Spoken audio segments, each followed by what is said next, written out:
Diamond হারবারে গঙ্গার ধারে shooting করলাম বেশ খানিকটা সময়। ঘরে খেয়ে বোনের মোস্ত আনতে এসছো? অন্য কথা আমার শুটিং করতে এসে এরকম জায়গায় যদি কেউ আমাকে সারাদিন বসিয়ে রাখে, এই বসে থাকতে রাজি আছি। এত সুন্দর পরিবেশ আর এত আরাম লাগছে, আরামদায়ক হাওয়া। বাপরে বাপ, এত সুন্দর হাওয়া ছেড়েছে সে বলার না।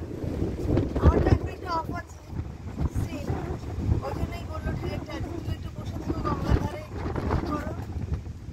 বসে আছি, অনেক কিছু দেখতে পাচ্ছি।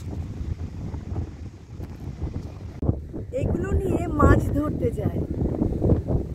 কিছু কিছু জায়গায় মাছ ধরতে যাওয়া এখন বারণ, কারণ এই সময় নাকি মাছের ডিম পাড়ার সময়। এত হাওয়া, কথা বলা যাচ্ছে না, প্রচন্ড হাওয়া ছেড়েছে এখন।